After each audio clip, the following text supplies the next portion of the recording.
a renewed effort to inject momentum into stagnant hostage negotiations between Israel and Hamas.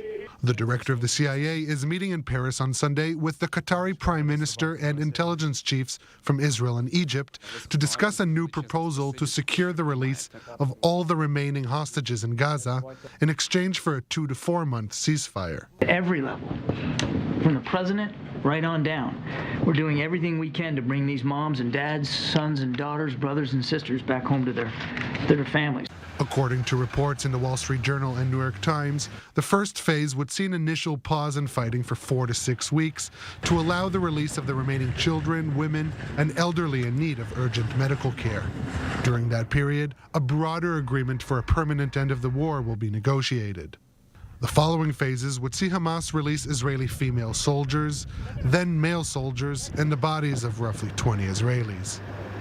In exchange, Israel would release a significant number of Palestinian prisoners and increase the flow of aid into Gaza.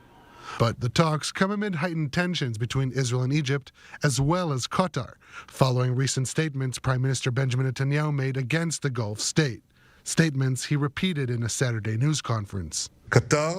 Qatar hosts the leaders of Hamas. It also funds Hamas. It has leverage over Hamas. Qatar committed to making sure the medicine reaches our hostages. It also said it can help bring them back. So therefore, to put pressure on them, they position themselves as mediators. So, please go right ahead and prove it. Netanyahu also criticized the widespread protests of the families of hostages, including outside of his home, saying, quote, they're not helping and only strengthen Hamas's demands. But that didn't faze the aching families of the hostages, who hours later reiterated their call for an immediate deal. I'm calling to all our people, and I'm calling here to the Prime Minister and the Defense Cabinet. Do not leave the hostages behind. Bring them home as soon as possible before it is too late. We've been hearing about another deal in the works, and I urge you, Prime Minister Benjamin Netanyahu, do not hesitate. Do everything you can to get on with this deal now.